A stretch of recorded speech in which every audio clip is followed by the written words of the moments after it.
Well, praise the Lord and good morning. It's June 25th, and we're going to be reading for 1 Chronicles, the 13th chapter. Then David consulted with the captains of the thousands and the hundreds, even with every leader. David said to all the assembly of Israel,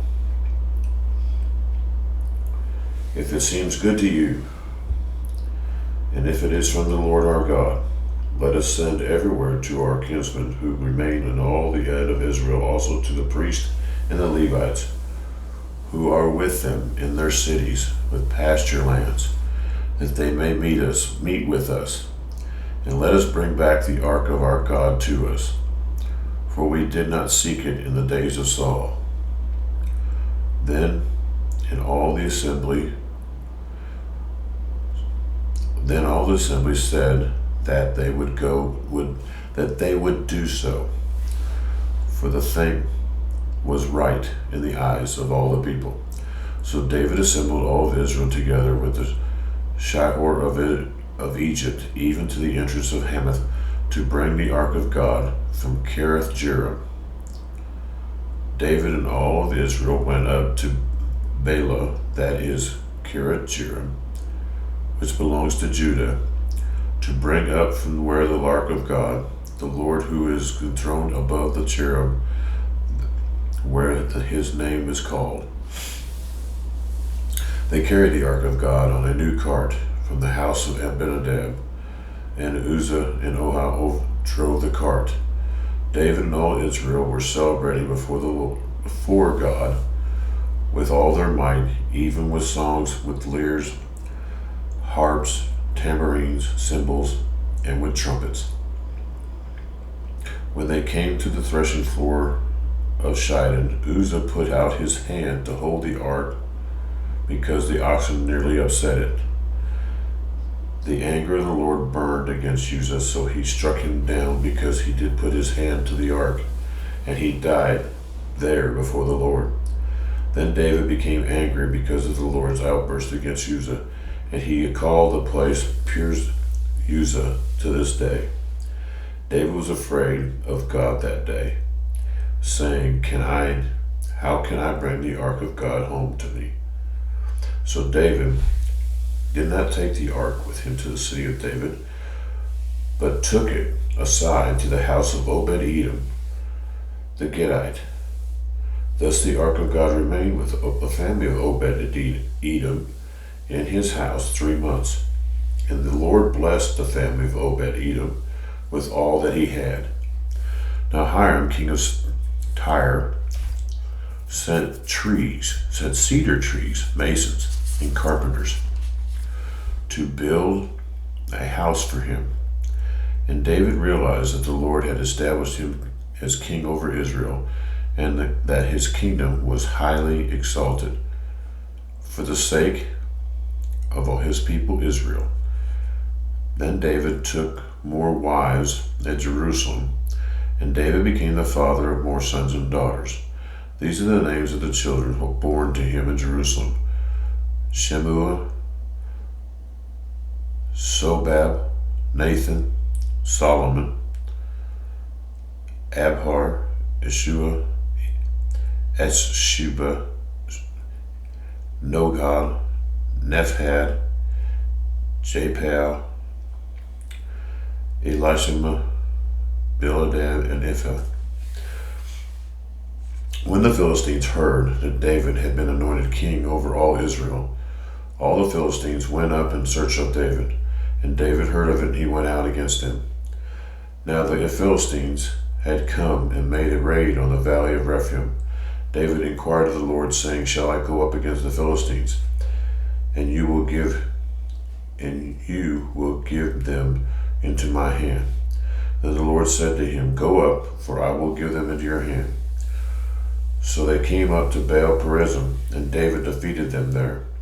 And David said, God has broken through my enemies by my hand, like the breaking through of waters. Therefore they named the place of Baal Perazim. They abandoned their gods there. So David gave the order, and they were burned with fire. And the Philistines made yet another raid in the valley. David inquired again of God, and God said to him, "You shall not go up after them. Circle around behind them, and come at them in the front of the balsam trees."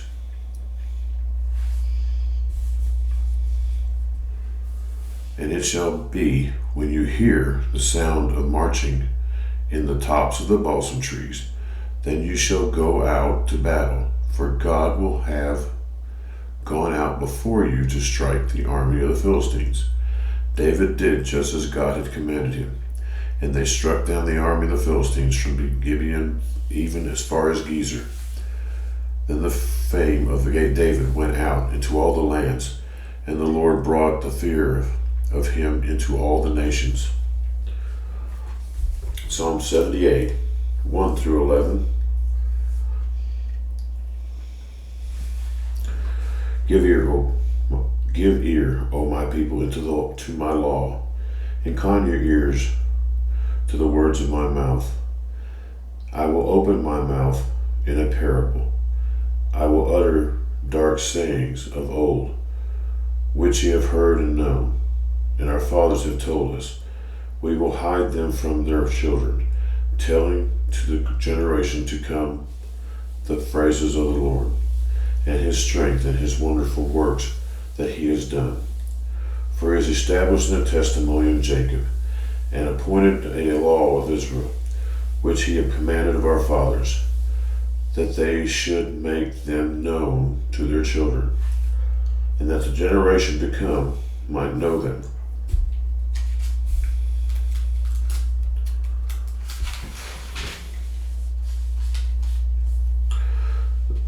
That the children who were born would be born, that they might arise and declare to them their children, and they might set their hope in God, and not forget the works of God, but keep his commandments, and may not be like their fathers, a stubborn and rebellious generation, a generation that did not set its heart right, and whose spirit was not faithful to God. The children of Ephraim, being armed and carrying bows, turned back to the day of the battle. They did not keep the covenant of God. They refused to walk in his law and forgot his works and his wonders that they have shown them. Proverbs 19, 20 and 21. Listen to counsel and receive instruction, that you may be wise in your latter days. There are many plans in a man's heart. Nevertheless, the Lord's counsel that will stand.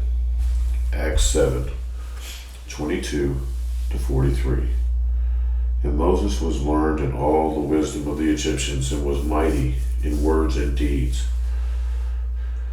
Now when he was 40 years old, it came into his heart to visit his brethren, the children of Israel. And seeing one of them suffer wrong, he defended and avenged him who was oppressed, struck down an Egyptian.